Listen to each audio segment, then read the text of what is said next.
Olá, pessoal, tudo bem? Um grande abraço para você ligado aqui no LAC Concursos, o maior site de videoaulas do Brasil, quiçá das Américas. E para desespero da concorrência, pessoal, Edenilson Moraes está na área e se derrubar é pênalti. E eu venho chegando para dar continuidade ao nosso projeto pedagógico.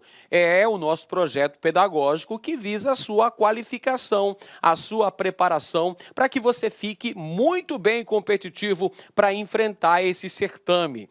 Pessoal, a gente continua a nossa jornada de história de Pernambuco e hoje eu vou tratar especificamente da aula que versa sobre Pernambuco no contexto da independência do Brasil.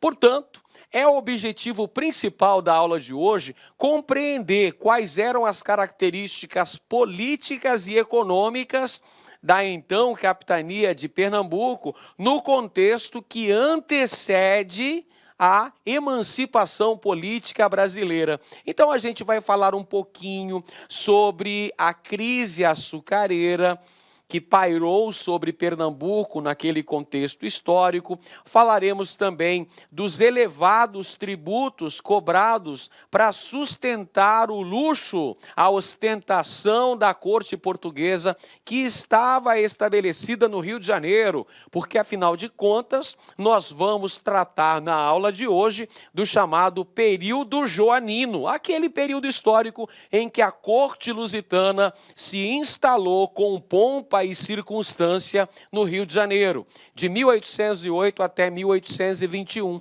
Neste contexto histórico ocorrem muitos movimentos importantes na então capitania de Pernambuco, entre eles o assunto principal da nossa aula, que é a Revolução Pernambucana de 1817, um dos mais importantes movimentos emancipacionistas ocorridos no Brasil, ali no contexto entre o final do século XVIII e as primeiras décadas do século XIX. No caso específico da Revolução Pernambucana de 1817, meu camarada, essa foi no início do século XIX. Revolução Pernambucana de 1817 tem uma importância fundamental e, só para variar um pouquinho, é um dos assuntos mais cobrados quando se trata da história de Pernambuco. Então, vamos lá. Sem perder tempo, vamos dar início aos nossos trabalhos. Olha, muitos dizem que sou apenas mais um a tentar. Eu digo que sou menos um a desistir. É isso aí. Desistir é para os fracos. Diante das dificuldades é que se verifica o grande guerreiro, o grande campeão, aquele que está talhado para vitórias. Não teme os adversários, ele enfrenta as adversidades para chegar ao rumo certo, que é a sua tão sonhada aprovação. Muito bem, pessoal, começamos falando sobre o contexto da independência do Brasil. Todos os senhores são sabedores de que o Brasil alcançou a sua emancipação política em 1822. Porém, é preciso compreender o processo histórico que antecede a nossa independência política. Então vamos compreender aqui como é que estava a América Portuguesa algumas décadas antes da consolidação de nossa emancipação política. Nós tínhamos aqui, em relação a Pernambuco, o declínio das atividades econômicas. Isto é bem factível e bem fácil de compreender. Afinal de contas, pessoal, desde a expulsão dos holandeses de Pernambuco, que aconteceu ainda no século XVII, lá em 1654, após a insurreição pernambucana, a economia canavieira começou a apresentar sinais de declínio por conta da concorrência empreendida pelos holandeses lá nas suas colônias, na América Central. Nas Antilhas, os holandeses cultivavam cana-de-açúcar e produziam um açúcar de melhor qualidade e mais barato do que o açúcar produzido no Brasil. Então, a partir daí, nós já temos um declínio das atividades econômicas, principalmente no que tange a cana-de-açúcar, que durante muito tempo foi o carro-chefe da pauta das exportações brasileiras. Claro que nós tivemos outros produtos especiais, como o algodão e o tabaco. Entretanto, é inegável mostrar a importância econômica que possuiu o cultivo de cana-de-açúcar e a produção do açúcar. Portanto, nós temos a primeira característica: declínio das atividades econômicas, crise da economia açucareira, pelos motivos já mencionados na aula de hoje, pessoal. Pela falta de investimentos, pela concorrência internacional, pelas constantes oscilações do produto no mercado internacional. E aí, um outro fator agravante dentro desta época que antecede a independência do Brasil é o fato de o controle do comércio estar nas mãos dos portugueses.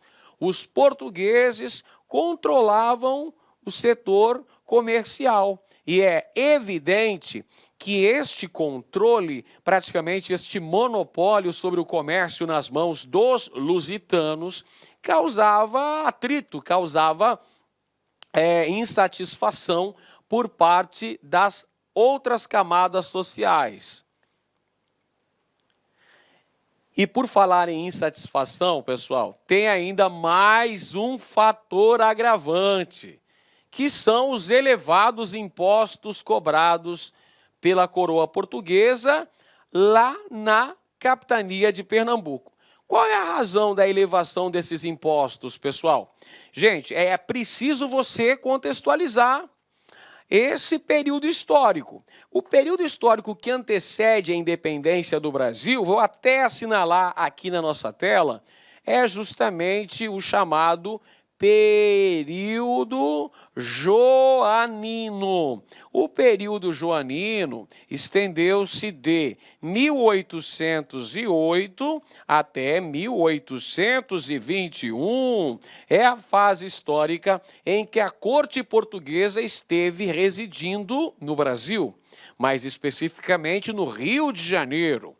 Dom João, Carlota Joaquina, a filharada toda deles, Dona Maria a Louca, rainha de Portugal, todos os principais ministros e secretários portugueses, aproximadamente 15 mil pessoas. Imagina, então, para sustentar essas 15 mil pessoas que vieram de Lisboa, às pressas, para o Brasil, fugindo da invasão francesa lá em Portugal, no contexto histórico das chamadas Guerras Napoleônicas. Então, para sustentar o luxo da corte, para construir prédios públicos, para fazer drenagem de pântanos, construir a Biblioteca Real, construir também o Jardim Botânico no Rio de Janeiro, foram necessários vultosos investimentos nesses setores. E de onde que vem o capital necessário para essas obras tão grandiosas? Vem justamente dos impostos cobrados sobre a população. Então perceba, a população do Nordeste, que já havia perdido o status de capital do Brasil desde 1763, que é a data que o Marquês de Pombal transferiu a capital do Brasil para o Rio de Janeiro, ali no contexto histórico da mineração. Então isso já causa um decréscimo do poder político das elites nordestinas. Para piorar mais ainda, a coroa portuguesa estava estabelecida no Rio de Janeiro. E para sustentar essa elite perdurária, essa elite gastadora, olha, tinha que se cobrar pesados impostos. E claro que falou em impostos, ninguém gosta de pagar, né? Muito mais de elevação de impostos. Então, a população ficou bastante insatisfeita com esses impostos extremamente elevados. Isso contribui para alimentar ainda mais um sentimento lusófobo, ou seja, um sentimento de aversão aos portugueses. Repare que esse sentimento de aversão aos portugueses não era novo. Ele já havia aflorado, por exemplo, por ocasião da Guerra dos Mascates. Está lembrado da Guerra dos Mascates, que nós estudamos em aulas anteriores, o conflito entre Olinda, com os seus senhores de engenho, e Recife, com os comerciantes portugueses? Pois é, havia um sentimento de anti-lusitanismo em relação aos senhores de engenho olindenses em relação aos comerciantes portugueses recifenses. Pois é, mais uma vez, nós vemos aflorar esse sentimento de aversão aos portugueses, por conta do comércio nas mãos dos lusitanos, por conta dos elevadíssimos impostos para sustentar o luxo da corte no Rio de Janeiro. E aí, nesse contexto, fica bastante favorável, nós temos um terreno bastante fértil para a difusão de ideias liberais, ideias baseadas no chamado iluminismo, aquele movimento que se estabeleceu lá na Europa, que começou na Inglaterra, mas que teve como principal centro a França, com as ideias de Montesquieu, Rousseau, com as ideias de Voltaire e todos os outros importantes filósofos iluministas. O iluminismo, que foi a base filosófica para a eclosão da Revolução Francesa, que aconteceu entre 1789 e 1799. Essas ideias, esses ideais libertários, esses ideais de liberalismo vieram para o Brasil. Esses ventos liberais sopraram também aqui no Brasil e influenciaram vários movimentos. Influenciou, por exemplo, a Inconfidência Mineira de 1789, lá em Vila Rica, Minas Gerais. Influenciou também a Conjuração Baiana de 1798, lá em Salvador. E influenciou também a Revolução Pernambucana de 1817 em Pernambuco. Então, a difusão dessas ideias liberais, principalmente através das organizações franco-maçônicas, a maçonaria esteve à frente da difusão dessas ideias liberais em Pernambuco, contribuindo para aumentar esse clima de insatisfação em relação às autoridades portuguesas. Então, nós temos nesse contexto a crise da lavoura açucareira, que foi causada por uma série de fatores importantes, tais quais a queda das exportações para o mercado europeu. Nós temos também a redução dos lucros da produção de açúcar. Temos ainda uma grande insatisfação social, porque o açúcar, sendo o principal produto da pauta das exportações pernambucanas e tendo o preço constantemente oscilando, é claro que isso acaba refletindo na economia pernambucana como um todo. E como é que a população mais simples vai sentir essa oscilação, esse declínio da produção açucareira? Vai sentir com o aumento do custo de vida. Nós temos aqui um processo de carestia, a elevação dos produtos básicos para sobrevivência.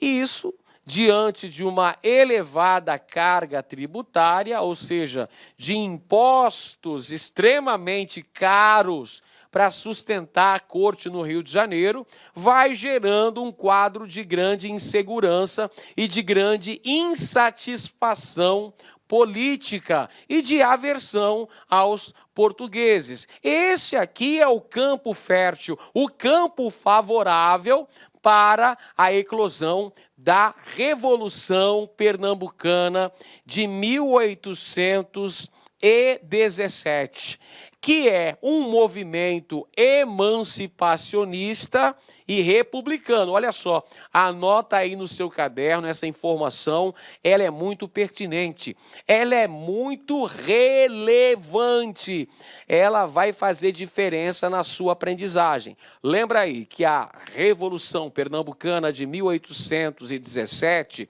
se constituiu num importante movimento emancipacionista, ou seja, é um movimento que visava a independência, visava a quebra, visava a ruptura dos laços de dominação colonial metropolitana portuguesa em Pernambuco. É um movimento que visava a implantação da República, a implantação da República em Pernambuco, pessoal. É um movimento republicano e federalista. E olha uma curiosidade muito importante. Se é uma curiosidade importante, você deve anotar no seu caderno. A Revolução Pernambucana de 1817 se constituiu na única rebelião que ultrapassou a fase da conspiração.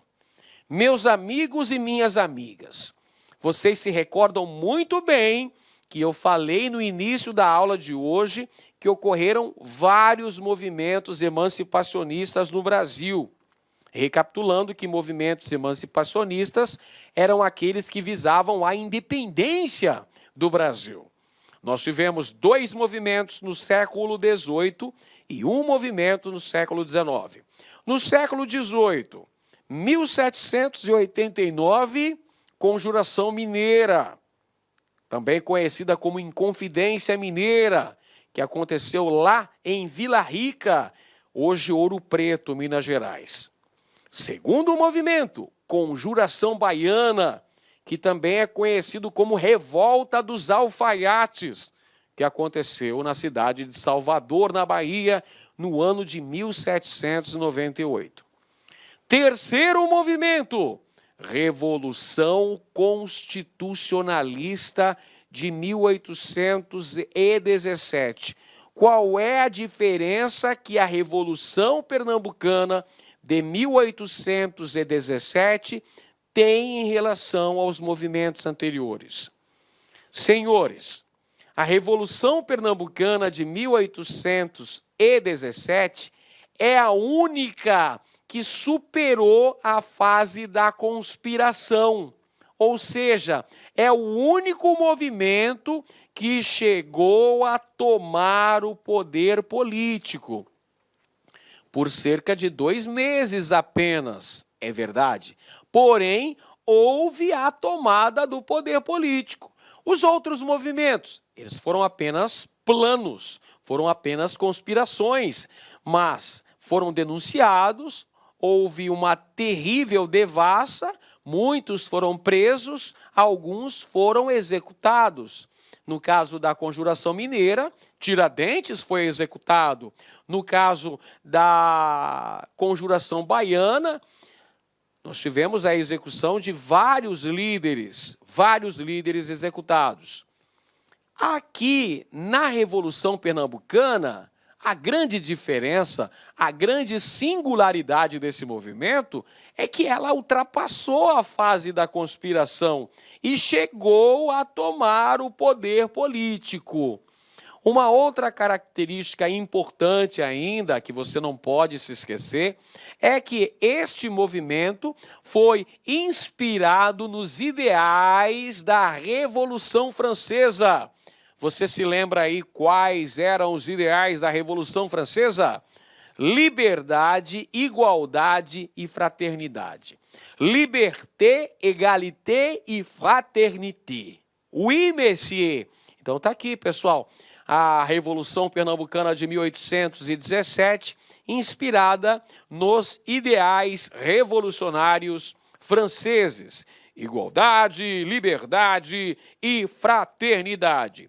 Entre as causas principais desse movimento estão a elevada carga tributária cobrada em Pernambuco e também a grave crise econômica enfrentada pela região, com a queda da exportação de cana-de-açúcar e também de algodão. Então, a crise econômica, os elevados impostos, a insatisfação popular, a influência de ideais liberais advindos da Europa, tudo isso vai contribuir, tudo isso vai alimentar essa chama da revolta, e isso vai contribuir para a eclosão da Revolução Pernambucana de 1817.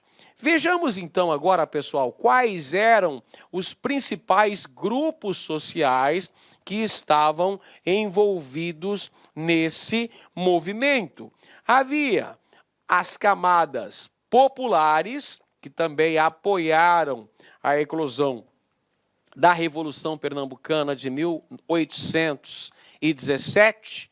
Nós temos também os grandes latifundiários, os proprietários de terra, que estavam ali também participando, engajados no movimento. Nós temos as lideranças políticas e eclesiásticas de Pernambuco, que também vão aderir a este movimento. E nós temos também o papel desempenhado pela maçonaria. Isso mesmo, pessoal, as lojas maçônicas vão ter uma participação protagonista na Revolução Pernambucana de 1817. Então, perceba que existem vários grupos, vários segmentos sociais. Deixa eu escrever aqui, ó, vários segmentos sociais pernambucanos participando desse movimento. É claro que cada um desses setores possuíam objetivos diferentes, objetivos distintos. Qual era o objetivo comum entre todos? O objetivo comum era a independência de Pernambuco, era a adoção de uma república.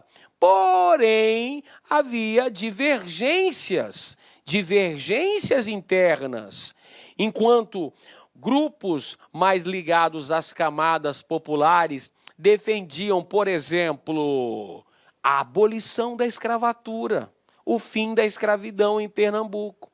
Os grupos mais ligados às elites, leia-se os grandes proprietários de terra, que usavam mão de obra escrava, não queriam de forma alguma promoverem a abolição. Então aqui você tem que perceber que vários grupos sociais participaram da Revolução Pernambucana de 1817. Olha lá a bandeira da Revolução Pernambucana sendo empunhada pelo revolucionário. Porém, pessoal, cada grupo tinha seus objetivos próprios. É claro que havia um objetivo em comum, que era promover a independência, que era adotar a república. Porém, cada qual iria defender os seus objetivos próprios. Vejamos então esses objetivos. Vamos começar abordando as propostas da elite agrária, dos grandes proprietários de terra, dos latifundiários dentro da Revolução Pernambucana de 1817. A elite agrária, pessoal, defendia a ideia do autogoverno, ou seja, da independência da região, e defendiam também o controle do comércio nas mãos dos brasileiros. Controle do comércio nas mãos dos brasileiros. Até então, nas mãos de quem é que estava o controle, o monopólio da atividade comercial? Isso mesmo, estava nas mãos dos portugueses. É por isso que uma das propostas dos revolucionários de 17 era promover a extinção dos monopólios portugueses, nacionalizar o comércio e ainda promover a extinção dos impostos coloniais. Afinal de contas, esses impostos coloniais que eram arrecadados em Pernambuco, não ficavam em Pernambuco. Para onde que iam esses impostos? Essa carga tributária opressora, essa carga tributária sufocante, não ficava em Pernambuco. Não era revertida na melhoria das condições de vida dos pernambucanos da época. Ela era escoada para o Rio de Janeiro, porque o Rio de Janeiro era a sede do Império Português. Não se esqueça que em 1815, Dom João assinou um acordo, assinou um decreto transformando o Brasil na sede do Império Português. O Brasil foi elevado à condição de Reino Unido, a Portugal e Algarves. E, evidentemente, que aconteceram grandes investimentos urbanísticos e culturais lá na corte, ou seja, no Rio de Janeiro. Então, isso causava insatisfação por parte dos pernambucanos, porque pagavam pesados impostos e esses impostos, via de regra, não eram revertidos na melhoria das condições de vida da população local. Eram escoados para a corte, para o Rio de Janeiro. Outra proposta importante da elite agrária era a manutenção do latifúndio e da escravidão. Então, perceba, a elite agrária defendia, então, ideais liberais do ponto de vista político. Do ponto de vista econômico, eles não queriam perder seu status. Ou seja, não queriam nem perder suas terras, se houvesse reforma agrária, distribuição de terras aos despossuídos. Olá, meus amigos, minhas amigas, sou o professor Lac. Inicialmente eu peço desculpa para vocês porque interrompi os seus estudos, mas estou aqui para dar um recado muito rápido, muito breve, falar um pouquinho sobre esse projeto da LAC Concurso de socialização do conhecimento. Nós disponibilizamos essa playlist integralmente organizada aqui no YouTube, de História de Pernambuco. E nós, então, oferecendo para o aluno o seguinte: professor, eu quero um material de apoio da aula. Tem um link aqui embaixo, você clica nesse link, esse link você vai ser direcionado lá para o nosso site, lá Concurso, lá tem uma isolada de história, né, de História de Pernambuco, do professor Edenilson, né, do nosso querido professor Edenilson, e nós estamos fazendo uma cobrança simbólica por esse material. Apenas R$ 9,90. Professor, mas para que tudo isso? Até para conseguir manter toda essa estrutura de conhecimento aqui da LAC Concurso. Tá bom, pessoal? Vamos lá, contribua, ajude aí a gente construir aí um site aí de concursos, um canal no YouTube, né, de concurso público aí, de material de qualidade, de forma gratuita. Beleza? Forte abraço, fique com Deus, tchau, tchau. E também não queriam perder o seu braço de trabalho, a sua mão de obra, ou seja, o trabalho escravo. Presta bem atenção. As elites eram a favor da manutenção do latifúndio, a grande propriedade agrária, e da manutenção da mão de obra escrava. Entre as lideranças principais desse movimento, nós temos algumas personalidades importantes, de relevo, e que tiveram grande destaque na condução da Revolução Pernambucana de 1817. Entre elas, podemos citar Domingos José Martins, um comerciante. Olha ele aqui, ó, está ilustrando a nossa aula. Este é o Domingos José Martins, comerciante, que participou deste movimento, é um dos cabeças, é uma das principais lideranças, também era maçom, também atuava em lojas maçônicas. Aliás, as lojas maçônicas serviam para as reuniões dos revolucionários para tramarem a tomada do poder. Temos também a participação de padres. Por isso que essa revolução também é chamada de Revolução dos Padres. Setores da Igreja Católica também participaram desse movimento, entre eles os padres João Ribeiro e o padre Miguel Joaquim de Almeida e Castro, o padre Miguelinho, além do padre Roma também, que participou deste movimento. Temos a participação do Frei Joaquim do Amor Divino. Lembra dele?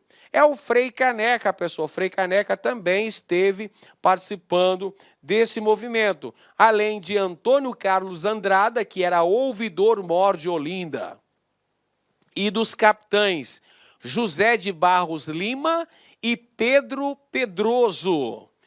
Bem, em relação à ação revolucionária, lá em 1817, ela começou com a derrubada do governador de Pernambuco, o administrador português da capitania de Pernambuco, que era Caetano Pinto de Miranda Montenegro. Esse aqui eu conheço porque também foi capitão-general da capitania de Mato Grosso, antes de ser capitão e governador da capitania de Pernambuco. Ele, já idoso à época, né, não resistiu ao movimento e acabou capitulando.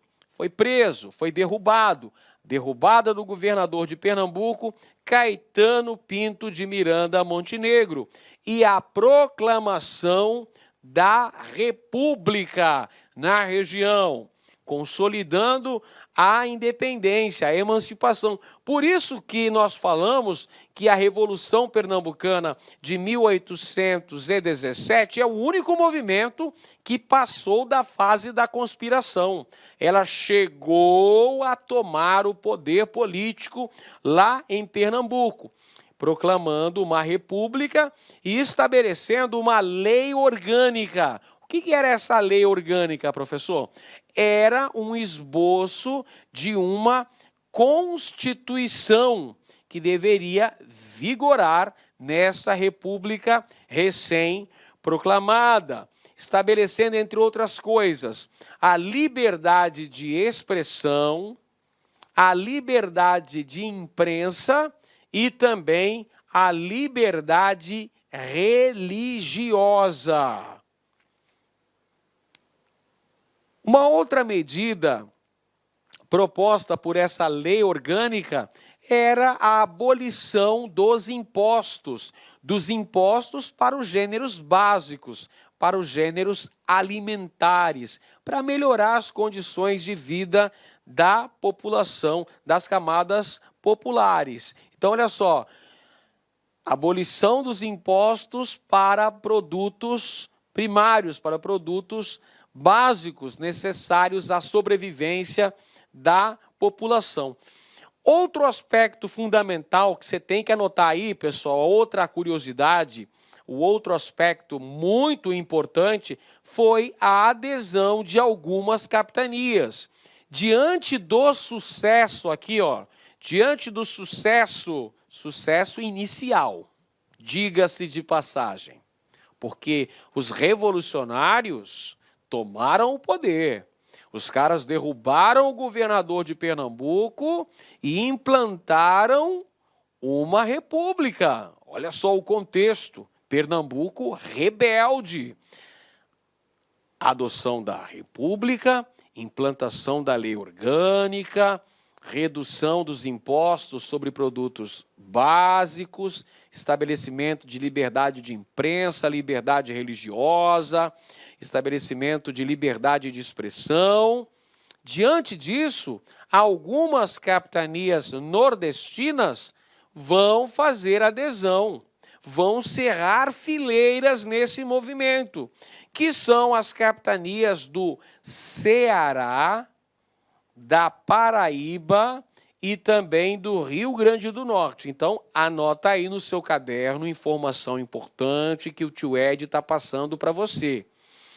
A Revolução Pernambucana de 1817 teve a adesão de províncias próximas: o Ceará, a Paraíba e o Rio Grande do Norte. Por isso que na bandeira dos revolucionários pernambucanos tinha 4 estrelas, simbolizando aí os 4 componentes dessa revolta: Pernambuco, Ceará, Paraíba e Rio Grande do Norte.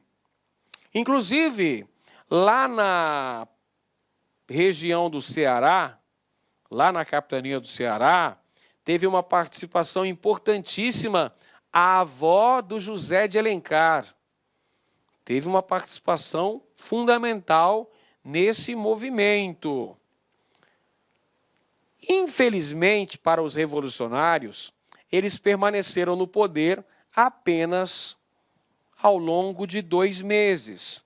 Foi uma experiência bastante curta, bastante efêmera. Eles ficaram no poder de março a maio de 1817. O movimento acabou sendo derrotado, pessoal. O movimento acabou sendo derrotado. Olha só, a derrota do movimento explica-se em razão, primeiro, das divergências externas. Lembra das divergências externas? Enquanto as camadas populares defendiam, por exemplo, a abolição da escravatura, lá em Pernambuco, as camadas superiores, as camadas das elites, no caso, os senhores de engenho, os senhores de terra pernambucanos, não queriam abrir mão nem da propriedade e muito menos da mão de obra escrava. Então, isso já causa uma divergência interna que enfraquece o movimento, enfraquece internamente o movimento, e aí ocorre uma violenta repressão oficial. Dom João, quando soube da ocorrência da Revolução Pernambucana de 1817, da tentativa de independência de Pernambuco e da adesão do Ceará, da Paraíba e do Rio Grande do Norte, evidentemente que ele não ficou parado, ele não ficou de braços cruzados nessa situação. Ele enviou soldados mercenários, enviou frotas navais para cercarem Pernambuco, para isolarem os rebeldes, para que eles ficassem exauridos e se entregassem. Fizeram um bloqueio, um verdadeiro bloqueio a Pernambuco. Portanto, houve uma violenta repressão oficial contra a Confederação, contra a Revolução de 1817. E os principais líderes do movimento foram presos. E alguns desses líderes acabaram sendo executados. A exemplo do Padre Roma, que buscava a adesão de outras capitanias a esse movimento, e o próprio Padre Miguelinho, que nós vemos aqui na imagem, sendo fuzilado. Então houve uma violenta repressão por parte da coroa portuguesa contra esses bravos pernambucanos que almejavam a independência do Brasil neste contexto histórico. Agora, observe com atenção este mapa que eu trago para vocês, o mapa para ilustrar a nossa aula, para que a gente compreenda melhor o que foi a Revolução Pernambucana de 1817. Olha só, esta parte aqui, pessoal, parte aqui em azul turquesa, no mapa, é o território que pertencia à capitania de Pernambuco. Repare como era um território bastante amplo. O território de Pernambuco tinha a comarca de Alagoas, olha aqui, a comarca de Alagoas, tinha também a comarca de São Francisco. Tudo isso aqui estava diretamente subordinado à capitania de Pernambuco. Ao final desse movimento, depois da ocorrência da Revolução Pernambucana de 1817, ocorreu a divisão territorial de Pernambuco. Pernambuco perdeu essa área aqui, ó, pessoal, a chamada Comarca de Alagoas, que foi emancipada, virou província de Alagoas. E Pernambuco também perdeu esta imensa área aqui, ó, pessoal, do Vale do Rio São Francisco, esta imensa área, a chamada Comarca de São Francisco, foi anexada pela Bahia. A Bahia, que você sabe muito bem, é o estado mais extenso da região Nordeste. Olha só, Pernambuco perdeu parte significativa de seu território. Perdeu a comarca de Alagoas, que emancipou-se, virou província de Alagoas, e perdeu também a comarca de São Francisco, que foi anexada pela Bahia. Muito bem. No entanto, não podemos negar a importância histórica da Revolução Pernambucana de 1817, que recentemente comemorou 200 anos de ocorrência. Portanto, é muito factível que na sua prova tenhamos uma questão abordando a importância histórica da Revolução Pernambucana de 1817. Muito bem, pessoal, agora para consolidar o nosso aprendizado, vamos responder aqui algumas questões de concursos anteriores abordando a chamada Revolução Pernambucana de 1817. Vamos lá, a primeira questão, questão padrão e a UPE, para o concurso da Polícia Militar de Pernambuco. Sobre a Revolução Pernambucana de 1817, é incorreto afirmar. Presta bem atenção no comando da questão. Você começa a ganhar o seu ponto, você começa a pontuar, prestando muita atenção no comando da questão. Ela quer a alternativa incorreta. Vamos conferir então. Alternativa A. Os diversos grupos sociais envolvidos na revolta tinham como consenso o objetivo de proclamar a República. Certa afirmação. Todos os grupos que estavam ali envolvidos, camadas populares, os padres, os maçons, os senhores de terra, todos eles tinham em consenso a ideia de libertar Pernambuco do jugo português, promover a implantação de uma república na região. Correto. Letra B. O movimento se inspirou na luta pela implantação de ideais democráticos no Estado polonês, a qual se solidificou com a Carta Constitucional Polonesa, que ficou conhecida como a Polaca. Nada a ver, tio, nada a ver. Pessoal, qual era a inspiração mesmo da Revolução Pernambucana de 1817? A inspiração era no liberalismo, nos ideais liberais da Revolução Francesa. Liberdade, igualdade e fraternidade. Então aqui está errado. Estamos procurando a incorreta. Então a incorreta é a alternativa B de bola. Letra C, os rebeldes que tomaram o poder em Pernambuco construíram um governo provisório que decidiu extinguir alguns impostos e elaborar uma Constituição decretando a liberdade religiosa e de imprensa e a igualdade para todos, exceto para os escravos. Claro, porque não foi abolida a escravidão. Correta, tá certa essa afirmação aqui, ó. Certíssima. Letra D. Apesar de ter fracassado, a Revolução Pernambucana foi o movimento mais importante de todos os outros precursores da independência, porque ultrapassou a fase de conspiração e os revoltosos chegaram ao poder. Certíssimo, falamos isso durante a aula.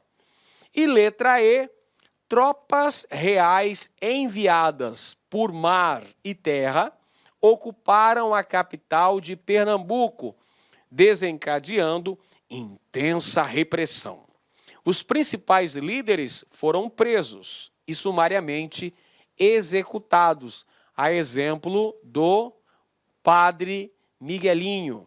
Beleza, pessoal, tá correto isso aqui, ó. Aconteceu o bloqueio por terra e por mar, mandado por Dom João para sufocar a Revolução Pernambucana de 1817. Mais uma questão padrão IAUPE-NET. Vamos lá, pessoal.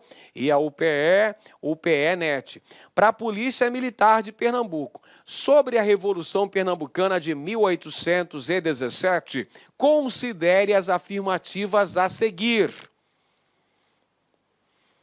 Item 1. Vamos verificar. Tinha como objetivo proclamar uma república e abolir imediatamente a escravidão no Nordeste. Errado, né, pessoal? Errado. Falsa essa afirmação.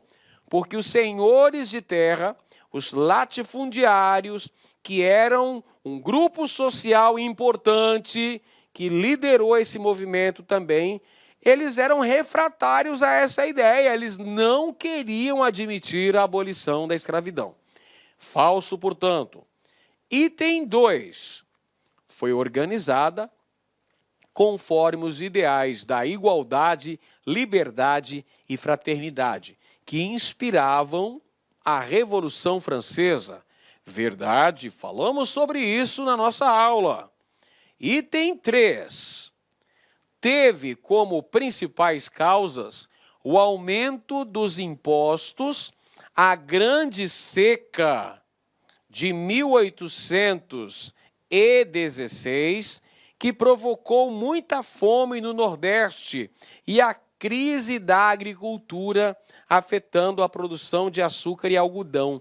É verdade também, pessoal, no ano de 1816, parte da região nordeste do Brasil enfrentou uma terrível seca que causou decréscimo na produção de cana-de-açúcar e também na produção de algodão e que causou miséria para uma parte considerável da população, aumentando ainda mais a insatisfação social. Correto, item 3, é verdadeiro também. Item 4. Foi a única rebelião anterior à independência política do Brasil que ultrapassou a fase da conspiração. Os rebeldes tomaram o poder e permaneceram no governo por mais de 70 dias, entre os meses de março e maio. Verdadeiro também, gente. Também está correto. Então, você percebeu que estão corretos até aqui os itens 2, 3 e 4. Vamos para procurar agora a alternativa correta. 2, 3 e 4 está onde? Vamos conferir. 2, 3 e 4 está na alternativa D de dado. Vamos assinalar aqui, somente 2, 3 e 4 estão corretas. Muito bem. Vamos para a próxima questão, mais uma padrão e a UPE. Sobre a Revolução Pernambucana, assinale as afirmativas abaixo. Vamos ver então. Item 1.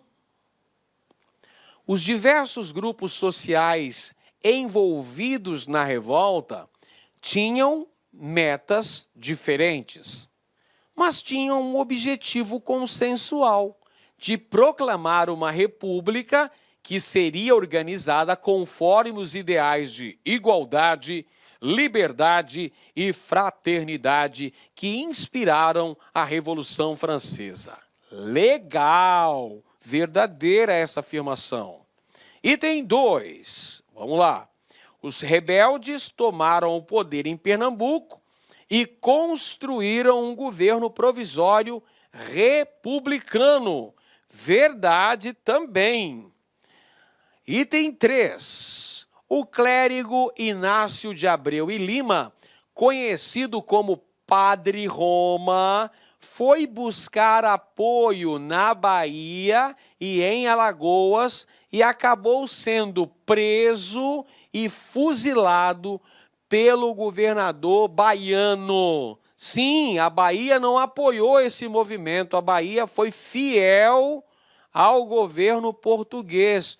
O nosso amiguinho Padre Roma, que foi buscar apoio militar lá em Alagoas e na Bahia, acabou sendo preso e fuzilado, foi morto. Verdadeiro também. Item 4. A Revolução Pernambucana foi a única rebelião anterior à independência do Brasil que ultrapassou a fase de conspiração. Lógico, eles chegaram ao poder, cerca de 70 dias. Verdadeiro também. Portanto, senhoras e senhores, todas as afirmações estão corretas. 1, 2, 3 e 4. A alternativa, então, é a letra E. Não tem segredo, tá percebendo? Não tem segredo. Se você estudar com dedicação, se você entender o nosso material, você estudar o material, procurar fazer um resuminho aí, pessoal, um mapazinho conceitual, sem dúvida alguma que você vai conseguir um grande desempenho. Mais uma questão padrão UPE-NET e a UPE. Segundo o historiador Marcos Carvalho, alguns aspectos chamam a atenção na história social do Recife, na primeira metade dos 800. Um deles é, sem dúvida, o ciclo das insurreições liberais, que se inicia com a insurreição de 1817, passa pela Confederação do Equador em 1824 e termina com a Praieira em 1848. Então, perceba que Pernambuco, historicamente, foi uma província rebelde. Vários movimentos liberais aconteceram ao longo do século XIX. A Revolução Pernambucana de 1817 é o primeiro movimento. A Confederação do Equador de 1824 foi o segundo movimento. A Revolução Praieira de 1848 é o terceiro movimento. Portanto, podemos perceber a ocorrência do ciclo das insurreições liberais em Pernambuco. Comando da questão. Sobre esses movimentos, é correto afirmar.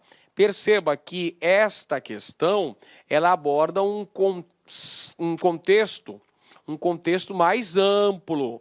Ela vai abordar a importância histórica das chamadas insurreições liberais em Pernambuco. Então, 3. Revolução Pernambucana, Conjuração do Equador, Revolução Praieira. Então, ele está dizendo aqui, ó, sobre esses movimentos é correto afirmar. É claro que no dia da prova, você vai ter que assimilar as principais características de cada um desses movimentos. Mas não se preocupe, eu vou trabalhar com todos esses assuntos. Você pode ficar despreocupado, que a gente vai destrinchar todas as características desses movimentos. Tanto da Revolução Pernambucana de 1817, que a gente acabou de estudar na aula de hoje, quanto da Confederação do Equador, que a gente estuda na próxima aula, quanto da Revolução Praieira de 1848, que a gente estuda mais à frente. Fica tranquilo, nós vamos chegar competitivos para o dia da prova, você pode ter certeza. Vamos lá, alternativa A. Alguns dos participantes da insurreição pernambucana de 1817 foram plantadores de algodão e cana, que circundavam o quilombo do Catucá. Ali também viveram muitos plantadores que estiveram envolvidos na Confederação do Equador. Dessa forma, uma das consequências dessas insurreições foi a fuga de escravos para o referido quilombo. Olha só, pessoal, o quilombo do Catucá foi um importante agrupamento quilombola em Pernambuco no contexto do século XIX. Então, presta bem atenção. O quilombo do Catucá tem uma grande importância historiográfica em Pernambuco. Foi um reduto de escravos fugitivos. É lógico que em momentos de insurreições, em momentos que haviam conflitos militares, é claro que a ordem pública ficava, de certa forma, comprometida. Isso acabava facilitando a fuga dos escravos. Lembra que os senhores de terras, os latifundiários, também participavam desse movimento?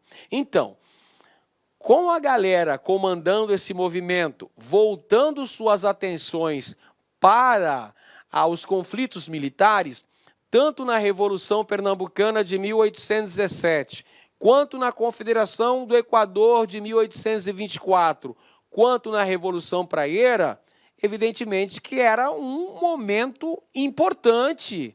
Era a hora dos escravos fugirem, e muitos fugiam, acabavam indo em direção ao quilombo do Catucá. Facilitava-se, então, a fuga de escravos para o quilombo do Catucá. Quilombo do Catucá. Correta essa afirmação, gente. Esta é a nossa afirmação correta para essa questão. Vamos verificar, então, as outras alternativas. Por serem insurreições liberais, e essa doutrina não admitir a prática da escravidão, a abolição da escravatura e o fim do tráfico atlântico de escravos foram uma das bandeiras defendidas por todos os seus líderes. Essa medida fez com que os cativos pegassem em armas e lutassem contra as tropas reais. Errado, negativo. Acabamos de falar aqui, pessoal, que os proprietários de terra, os membros das elites que participavam desses movimentos, eles eram terminantemente contrários à abolição tanto da escravidão quanto do tráfico transatlântico de escravos. Beleza? Então, por isso que está errada essa afirmação. E isso até servia para o enfraquecimento interno do movimento. Alternativa C. Na década de 1840, havia duas facções competindo pelo poder na província de Pernambuco. O levante dos praieiros está relacionado com as disputas entre esses dois grupos das elites locais pelo governo em Pernambuco, não existindo assim nenhuma conexão com as disputas parlamentares na corte. Olha só, gente. Durante o chamado Segundo Reinado no Brasil,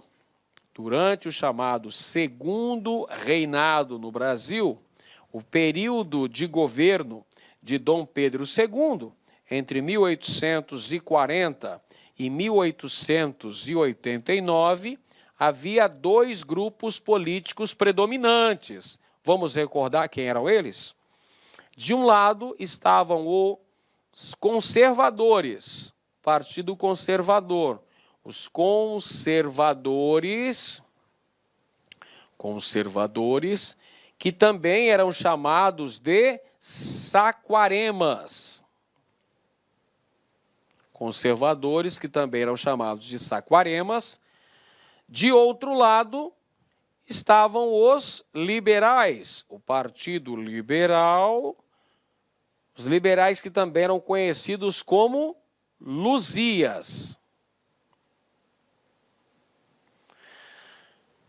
Essa rivalidade de forças políticas nas elites brasileiras a nível imperial, a nível nacional, também refletia em Pernambuco.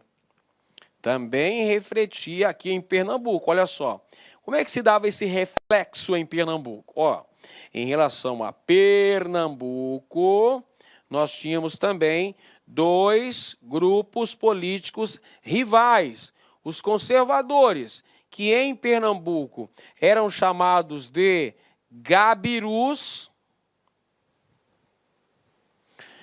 e os liberais, que em Pernambuco eram chamados de praieiros.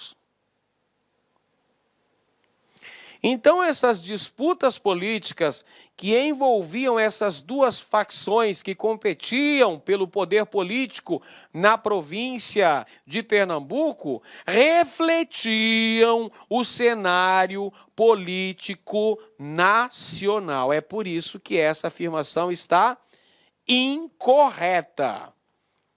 Alternativa D. Os descontentamentos resultantes da outorga da Constituição de 1817 pela Corte foram claramente manifestados em Pernambuco. Esse fato acabou insuflando as elites pernambucanas que proclamaram a República, adotando provisoriamente a Constituição estadunidense. Mais uma afirmação incorreta. Pessoal, até existiu uma insurreição em Pernambuco que foi causada pela outorga de uma Constituição por Dom Pedro I, mas foi a Constituição de 1824 e não 1817. Em 1817, o Brasil ainda nem era independente de Portugal. Nessa data, o Brasil ainda fazia parte do Reino Unido, a Portugal, Brasil e Algarves. E a alternativa E, entre mortos e feridos, o saldo da Revolução Praieira foi de quase 900 pessoas, mas, diferente das insurreições de 1817 e 1824, a Praieira não contou com a participação da populaça, ou seja, da população, das camadas populares. A presença das classes perigosas, a populaça, nas duas primeiras insurreições liberais, fez com que a repressão fosse muito maior. Os rebeldes de 17 foram esmagados de tal forma que até padres foram executados. A gente viu aí, ó, o padre Roma e o padre Miguelinho. Algo inusitado no mundo colonial lusitano e que se repetiria em 1824 com a execução do Frei Caneca. Pessoal, Todos esses movimentos contaram com a participação das camadas populares. É claro que os interesses eram diferentes. Cada grupo social tinha os seus interesses próprios. As elites queriam defender seus privilégios políticos e econômicos. As camadas sociais mais pobres queriam melhoria de suas condições de vida. Mas todos participam. Por isso que essa afirmação está incorreta. Muito bem, pessoal. Chegamos então ao final dessa nossa aula, que abordou a importante Revolução Pernambucana de 1817. E eu deixo mais uma dica motivacional para você. Quem abandona a luta não poderá nunca saborear o gosto da vitória. Isso é o que afirmou o nosso grande Cassius Clay, Muhammad Ali, grande boxeador. Deixou aí essa frase de impacto. Quem abandona a luta não poderá nunca saborear o gosto da vitória. E você, com certeza, vai saborear o gosto da vitória, que vai ser a sua aprovação neste concurso, estudando com o LAC Concursos. Link seu sucesso. Um grande abraço a todos e até a próxima. Olá, meus amigos, minhas amigas, sou o professor Lac. Inicialmente eu peço desculpa para vocês porque interrompi os seus estudos, mas estou aqui para dar um recado muito rápido, muito breve, falar um pouquinho sobre esse projeto da LAC Concurso de socialização do conhecimento. Nós disponibilizamos essa playlist integralmente organizada aqui no YouTube, de História de Pernambuco. E nós estamos oferecendo para o aluno o seguinte: professor, eu quero um material de apoio da aula. Tem um link aqui embaixo, você clica nesse link, esse link você vai ser direcionado lá para o nosso site, lá concurso, lá tem uma isolada de história, né? De História de Pernambuco, do professor Edenilson, né? Do nosso querido professor Edenilson, e nós estamos fazendo uma cobrança simbólica por esse material. Apenas R$ 9,90. Professor, mas para que tudo isso? Até para conseguir manter toda essa estrutura de conhecimento aqui da LAC Concurso. Tá bom, pessoal? Vamos lá, contribua, ajude aí a gente construir aí um site aí de concursos, um canal no YouTube, né, de concurso público aí, de material de qualidade, de forma gratuita. Beleza? Forte abraço, fique com Deus, tchau, tchau. Clique lá.